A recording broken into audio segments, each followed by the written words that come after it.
Le ministère public, près le tribunal de paix de Kinshasa-Gombe et la partie citante Mahimba Nyamaba Bienvenue, poursuivent le cité Saïd Imougalou-Guélor pour occupation illégale. Des faits qui remontent à l'année 2021.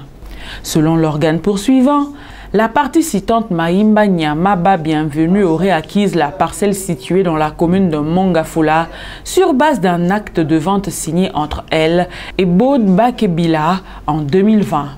Après l'acquisition de la dite parcelle, la partie citante aurait effectué un voyage pour le Kasaï dans le cadre de sa profession. Le ministère public affirme que la partie citante Mahimba Nyamaba serait surpris à son retour de constater que sa parcelle serait occupée par la partie citée Saïd Imougalou-Guélor sans titre ni droit. À l'audience du jour, le ministère public affirme que le contrat de concession perpétuelle brandi par le cité comme son titre de propriété n'était pas sien, mais il s'agit plutôt d'un contrat conclu entre la RDC et une certaine Obo Ukombo qui n'est pas citée. Il sollicite du tribunal dans son réquisitoire de condamner le cité à 5 ans de servitude pénale. La partie provenue d'être devant vous occupe cette parcelle sans titre ni droit. Ces documents ne pas siens. Ce document n'est pas sien. Parce que c'est sur base de ces documents que la partie provenue occupe. Or, ces documents renseignent de façon ostentatoire que c'est entre l'argent public et une certaine dame répondant au nom de Opo, je pense, Mpakeu Baïk. Donc, la partie provenue n'a pas de titre sur cette parcelle-là. Vous direz de facto comme de jure sur toute la ligne, cette prévention mise à charge par nous relativement à cette cause, vous direz que la prévention est établie de facto comme de jure à charge de la partie provenue et qu'elle soit condamnée à la peine maximale, fin d'instance à sa charge. Nous sommes disposés relativement au débat, le parquet est disposé relativement au débat sur des éléments constitutifs de cette prévention. Nous sommes vraiment disposés pour gagner du temps. Une seule question, à tout ramasser. Le parquet a dit. Les avocats de la partie citante sollicitent du tribunal de condamner le cité au paiement de 49 500 $ américains à titre de dommages et intérêts. Ordonner le déguerpissement ainsi que la destruction de toutes les constructions érigées dans la dite parcelle. Du début de son inscription, lorsqu'il a été saisi de l'affaire, et jusqu'au jour d'aujourd'hui, le jour de la plaidoirie, en faisant son réquisitoire, il a tout synthétisé, madame le président, pour dire que tous les éléments constitutifs de cette infraction que les prévenus et poursuivis sont réunis. Nous, étant que partie civile, madame le président, nous avons connu des préjudices. Depuis 2022, lorsque nous avons rencontré les messieurs dans notre parcelle, nous avons été empêchés de pouvoir continuer avec nos travaux. Nous avons été limités d'avoir l'accès dans notre parcelle. Et tous les traumatismes que nous avons subis, nous postulons à titre de dommages et intérêts que les tribunaux puissent allouer aux prévenus ici devant vous à une somme modique de 49 500 $ américains, évaluée en francs congolais, en faisant ainsi, ce sera justice. Le monsieur occupe notre parcelle. Vous demanderez que dans votre jugement, il y ait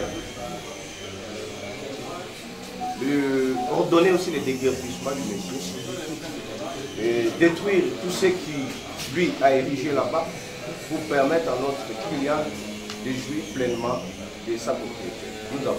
Les avocats de la partie citée, pour leur part, sollicitent du tribunal de décréter la surséance pour question préjudicielle. Vous n'êtes pas compétent. Cette question vous rend incompétent. Les juges qui doivent répondre de cette question, c'est les juges civils. C'est les juges civils qui peuvent vous dire non, ce n'est pas comme les ministères publics et les dit, hein, avec vraiment, emphase que voilà, il y a un contrat qui est produit au nom. Non, ce n'est pas les juges pénals. Les juges pénals constatent ces contrats, il y prend des décisions Monsieur le juge civil, essayez un peu d'examiner ce contrat de location, s'il est valide, s'il est valable ou pas. Voilà pourquoi, Madame la Présidente, la partie citée soulève cette question préjudicielle de nature civile et qui a trait au droit des propriétés.